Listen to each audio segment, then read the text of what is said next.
Dead Souls by Nikolai Gogol, translated by D.J. Hogarth. Part 1, Chapter 3, Section 1. Meanwhile Chichikov, seated in his britchka and bowling along the turnpike, was feeling greatly pleased with himself. From the preceding chapter the reader will have gathered the principal subject of his bent and inclinations, wherefore it is no matter for wonder that his body and his soul had ended by becoming wholly immersed therein. To all appearances the thoughts, the calculations, and the projects which were now reflected in his face partook of a pleasant nature, since momentarily they kept leaving behind them a satisfied smile. Indeed, so engrossed was he that he never noticed that his coachman, elated with the hospitality of Manilov's domestics, was making remarks of a didactic nature to the off-horse of the troika, a skewbald.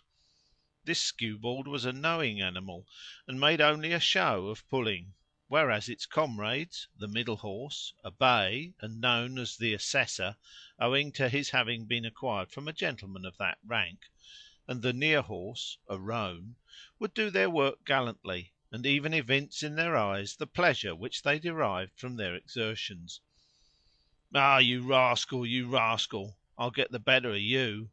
ejaculated Selifan as he sat up and gave the lazy one a cut with his whip.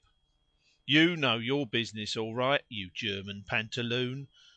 The bay is a good fellow and does his duty, and I'll give him a bit over his feed, for he is a horse to be respected. And the assessor too is a good horse. But what are you shaking your ears for? You are a fool, so just mind when you're spoken to. 'Tis good advice I'm giving you, you blockhead. Ah, you can travel when you like." And he gave the animal another cut, and then shouted to the trio, "Gee up, my beauties!" and drew his whip gently across the backs of the skewbald's comrades, not as a punishment, but as a sign of his approval. That done, he addressed himself to the skewbald again. "Do you think," he cried, "that I don't see what you're doing? You can behave quite decently when you like, and make a man respect you." With that he fell to recalling certain reminiscences. "They were nice folk, those folk at the gentleman's yonder," he mused. "I do love a chat with a man when he is a good sort. With a man of that kind I'm always hail fellow well met, and glad to drink a glass of tea with him, or to eat a biscuit. One can't help respecting a decent fellow. For instance, this gentle of mine, why, every one looks up to him, for he has been in the government service, and is a collegiate councillor." Thus soliloquizing, he passed to more remote abstractions, until, had Chichikov been listening, he would have learnt a number of interesting details concerning himself. However, his thoughts were wholly occupied with his own subject, so much so that not until a loud clap of thunder awoke him from his reverie did he glance around him. The sky was completely covered with clouds, and the dusty turnpike beginning to be sprinkled with drops of rain. At length a second and a nearer and a louder peal resounded, and the rain descended as from a bucket. Falling slantwise, it beat upon one side of the basket work of the tilt, until the splashings began to spurt into his face, and he found himself forced to draw the curtains, fitted with circular openings, through which to obtain a glimpse of the wayside view, and to shout to Selifan to quicken his pace. Upon that the coachman, interrupted in the middle of his harangue, bethought him that no time was to be lost, wherefore, extracting from under the box seat a piece of old blanket, he covered over his sleeves, resumed the reins, and cheered on his threefold team, which, it may be said, had so completely succumbed to the influence of the pleasant lassitude induced by Selifan's discourse, that it had taken to scarcely placing one leg before the other. Unfortunately, Selifan could not clearly remember whether two turnings had been passed, or three. Indeed, on collecting his faculties, and dimly recalling the lie of the road, he became filled with a shrewd suspicion that a very large number of turnings had been passed. But since, at moments which call for a hasty decision, a Russian is quick to discover what may conceivably be the best course to take, our coachman put away from him all ulterior reasoning, and turning to the right at the next cross road, shouted, "Hi, my beauties!" and set off at a gallop. Never for a moment did he stop to think whither the road might lead him. It was long before the clouds had discharged their burden, and meanwhile the dust on the road became kneaded into mire, and the horse's task of pulling the britchka heavier and heavier. Also Chichikov had taken alarm at his continued failure to catch sight of Sobakevitch's country house. According to his calculations it ought to have been reached long ago. He gazed about him on every side, but the darkness was too dense for the eye to pierce. "Selifan!" he exclaimed, leaning forward in the britchka. "What is it, barin?" replied the coachman. "Can you see the country house anywhere?" "No, barin." After which, with a flourish of the whip, the man broke into a sort of endless drawling song. In that song everything had a place. By everything I mean both the various encouraging and stimulating cries with which Russian folk urge on their horses, and a random, unpremeditated selection of adjectives. Meanwhile Chichikov began to notice that the britchka was swaying violently, and dealing him occasional bumps. Consequently he suspected that it had left the road and was being dragged over a ploughed field. Upon Selifan's mind there appeared to have dawned a similar inkling, for he had ceased to hold forth. "You rascal, what road are you following?" inquired Chichikov. "I don't know," retorted the coachman. "What can a man do at a time of night when the darkness won't let him even see his whip?" And as Selifan spoke, the vehicle tilted to an angle which left Chichikov no choice but to hang on with hands and teeth. At length he realized the fact that Selifan was drunk. "Stop, stop, or you'll upset us!" he shouted to the fellow. "No, no, barin," replied Selifan. "How could I upset you? To upset people is wrong. I know that very well, and should never dream of such conduct." Here he started to turn the vehicle round a little, and kept on doing so until the britchka capsized on to its side, and Chichikov landed in the mud on his hands and knees. Fortunately Selifan succeeded in stopping the horses, although they would have stopped of themselves, seeing that they were utterly worn out. This unforeseen catastrophe evidently astonished their driver.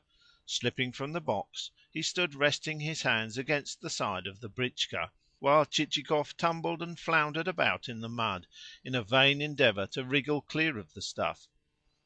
"Ah, you!" said Selifan meditatively to the britchka. "To think of upsetting us like this!" "You're as drunk as a lord!" exclaimed Chichikov. "No, no, barin. Drunk, indeed! Why, I know my manners too well. A word or two with a friend, that is all I've taken. Any one may talk with a decent man when he meets him. There's nothing wrong in that. Also, we had a snack together. There's nothing wrong in a snack, specially a snack with a decent man." "What did I say to you when last you got drunk?" asked Chichikov. "Have you forgotten what I said then?" "No, no, barin. How could I forget it? I know what is what, and I know that it is not right to get drunk. All that I've been having is a word or two with a decent man, for the reason that... Well, if I lay the whip about you, you will know then how to talk to a decent fellow, I'll warrant." "As you please, barin," replied the complacent Selifan. "Should you whip me, you will whip me, and I shall have nothing to complain of. Why should you not whip me if I deserve it? 'Tis for you to do as you like. Whippings are necessary sometimes, for a peasant often plays the fool, and discipline ought to be maintained. If I have deserved it, beat me. Why should you not?" This reasoning seemed at the moment irrefutable, and Chichikov said nothing more. Fortunately fate had decided to take pity on the pair, for from afar their ears caught the barking of a dog. Plucking up courage, Chichikov gave orders for the britchka to be righted and the horses to be urged forward. And since a Russian driver has at least this merit, that, owing to a keen sense of smell being able to take the place of eyesight, he can, if necessary, drive at random, and yet reach a destination of some sort, Selifan succeeded, though powerless to discern a single object, in directing his steeds to a country house near by, and that with such a certainty of instinct that it was not until the shafts had collided with a garden wall, and thereby made it clear that to proceed another pace was impossible, that he stopped. All that Chichikov could discern through the thick veil of pouring rain was something which resembled a verandah. So he dispatched Selifan to search for the entrance gates, and that process would have lasted indefinitely had it not been shortened by the circumstance that, in Russia, the place of a Swiss footman is frequently taken by watch dogs, of which animals a number now proclaimed the traveller's presence so loudly that Chichikov found himself forced to stop his ears.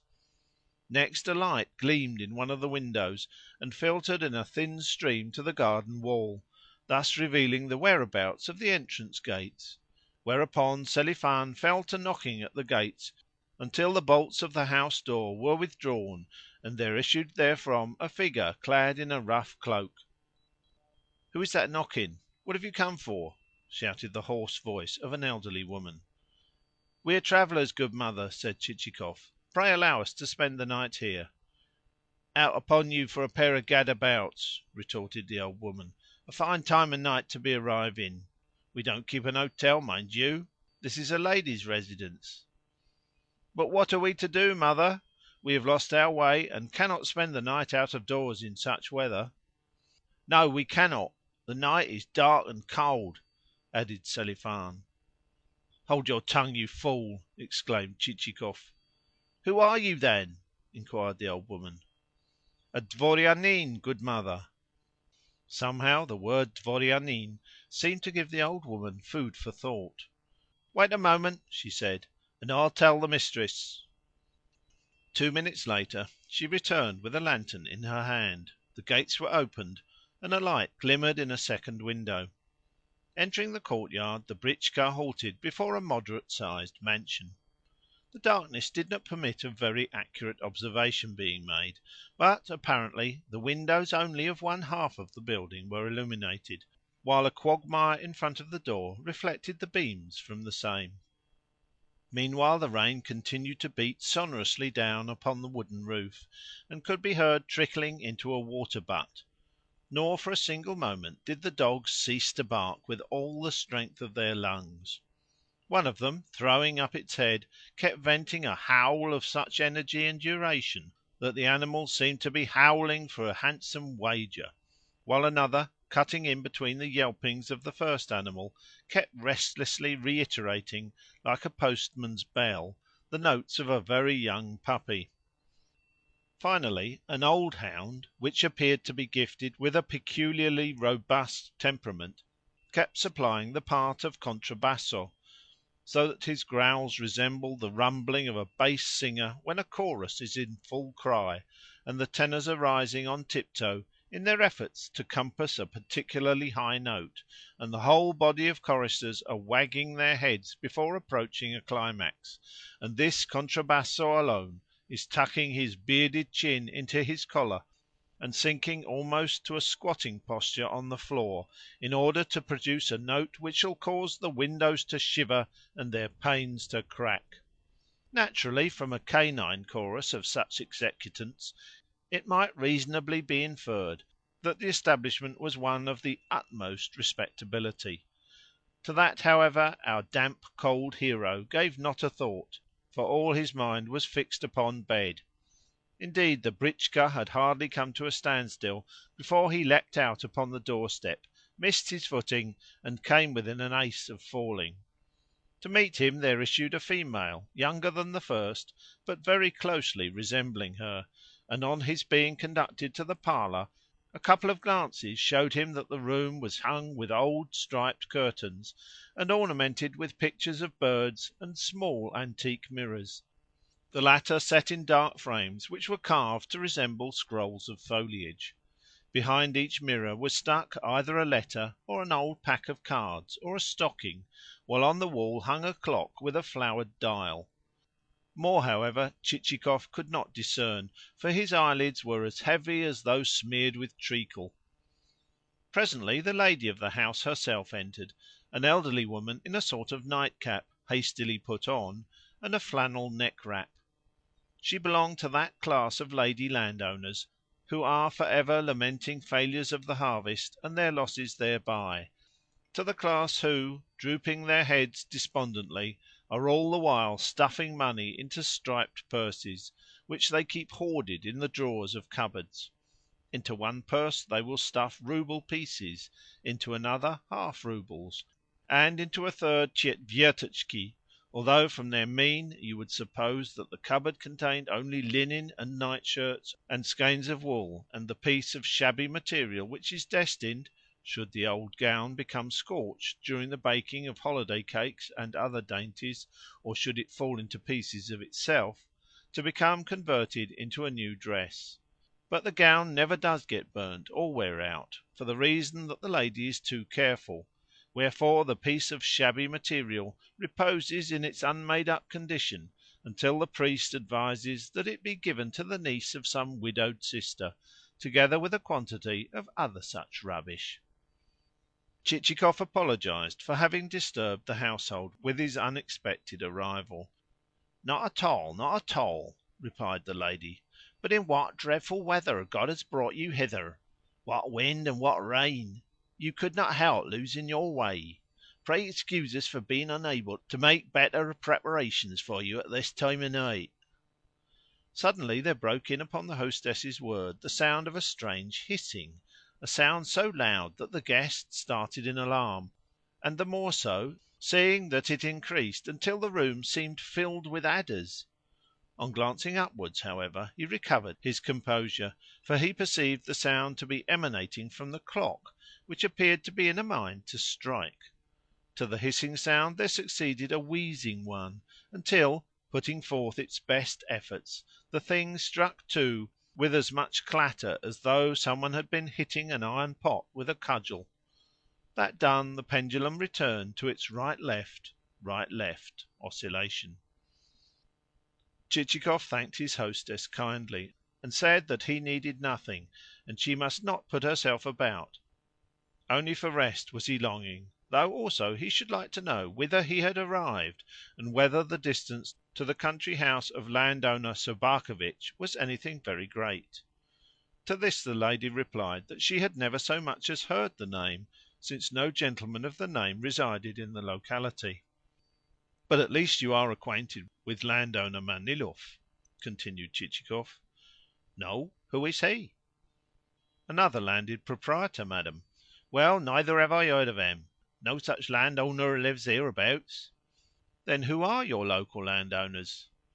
"Bobrov, Svinin, Kanapatiev, Khaparkin, Treparkin, and Plieshakov." "Are they rich men?" "No, none of them. One of them may own 20 souls, and another 30, but of gentry who own 100 there are none." Chichikov reflected that he had indeed fallen into an aristocratic wilderness. "At all events, is the town far away?" he inquired. "About 60 versts. How sorry I am that I have nothing for you to eat! Should you care to drink some tea?" "I thank you, good mother, but I require nothing beyond a bed." "Well, after such a journey you must indeed be needing rest, so you shall lie upon this sofa. Fetinia, bring a quilt and some pillows and sheets. What weather God has sent us! And what dreadful thunder! Ever since sunset I have had a candle burning before the icon in my bedroom. My God! Why, your back and sides are as muddy as a boar's. However have you managed to get into such a state?" "That I am nothing worse than muddy is indeed fortunate, since, but for the Almighty, I should have had my ribs broken. Dear, dear! To think of all that you must have been through! Had I not better wipe your back?" "I thank you, I thank you, but you need not trouble. Merely be so good as to tell your maid to dry my clothes." "Do you hear that, Fetinia?" said the hostess, turning to a woman who was engaged in dragging in a feather bed, and deluging the room with feathers. "Take this coat and this vest, and after drying them before the fire, just as we used to do for your late master, give them a good rub, and fold them up neatly." "Very well, mistress," said Fetinia, spreading some sheets over the bed, and arranging the pillows.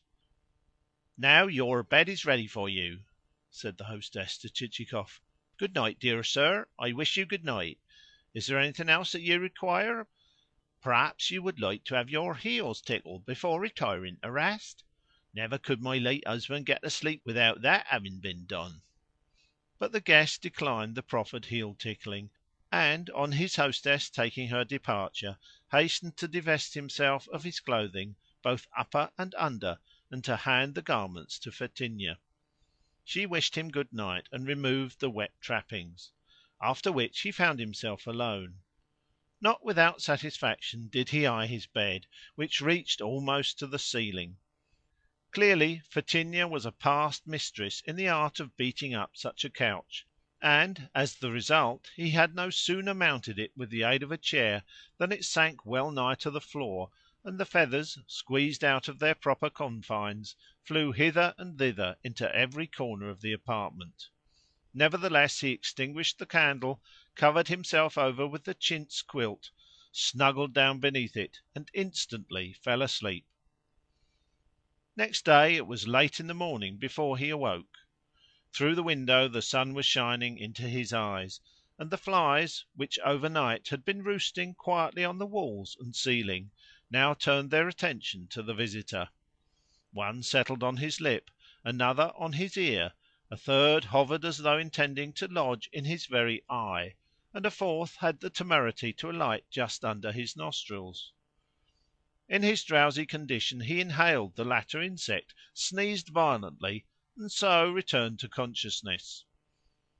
He glanced around the room, and perceived that not all the pictures were representative of birds, since among them hung also a portrait of Kutuzov, and an oil painting of an old man in a uniform with red facings, such as were worn in the days of the Emperor Paul.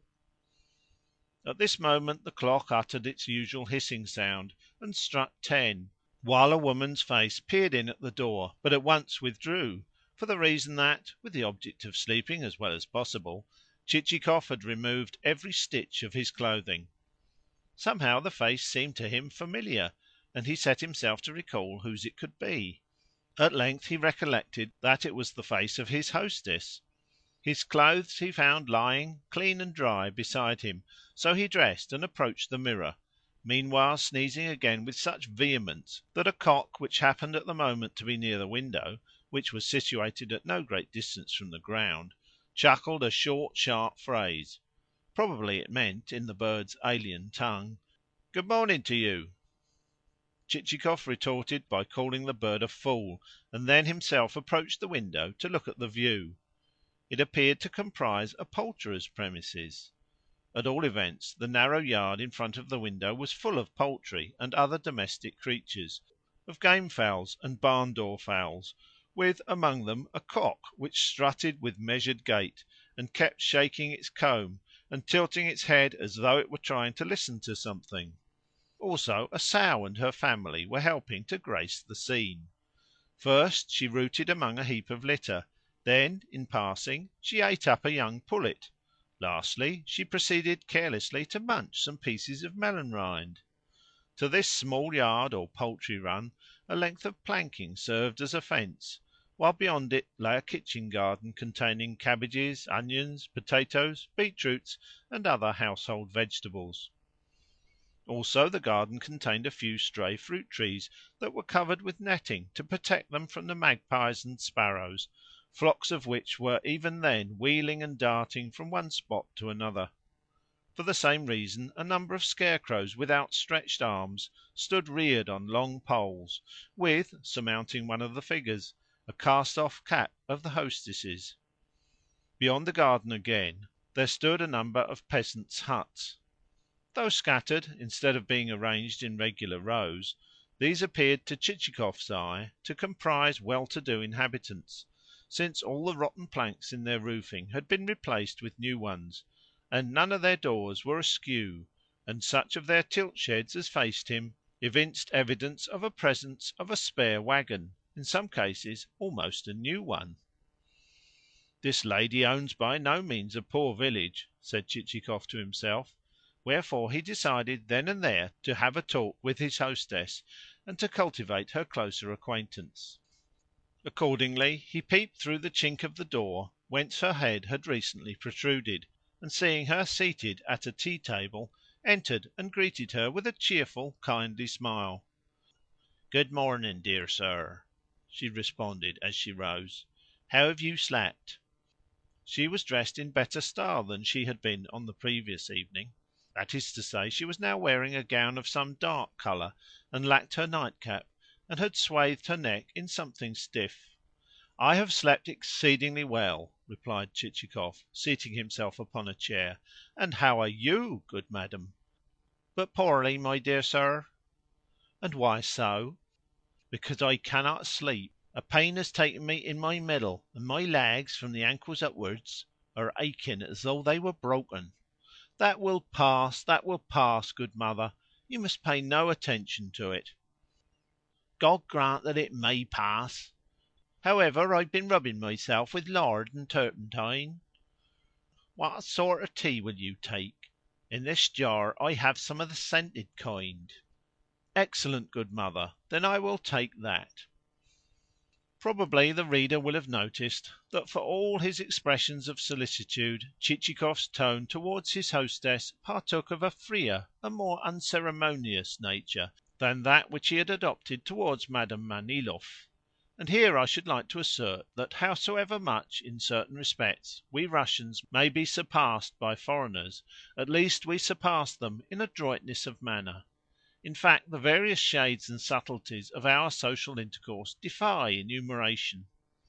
A Frenchman or a German would be incapable of envisaging and understanding all its peculiarities and differences, for his tone in speaking to a millionaire differs but little from that which he employs towards a small tobacconist, and that in spite of the circumstance that he is accustomed to cringe before the former.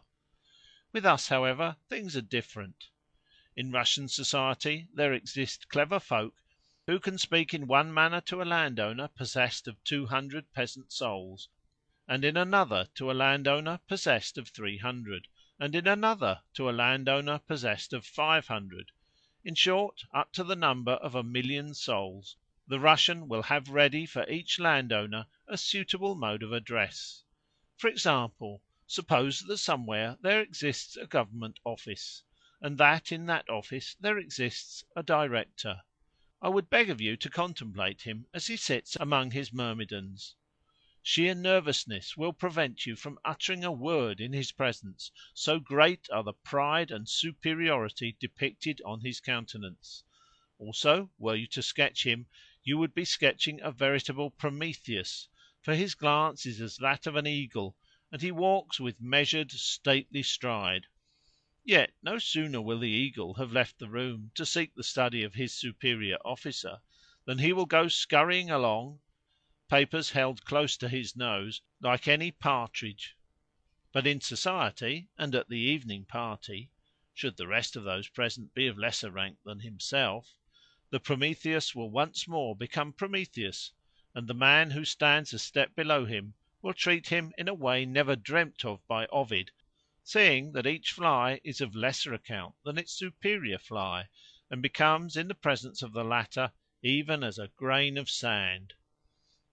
Surely that is not Ivan Petrovitch, you will say of such and such a man as you regard him. Ivan Petrovitch is tall, whereas this man is small and spare.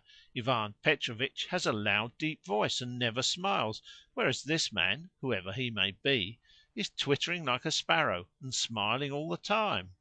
Yet approach and take a good look at the fellow, and you will see that it is Ivan Petrovitch. Alack, alack, will be the only remark you can make. End of Part 1, Chapter 3, Section 1.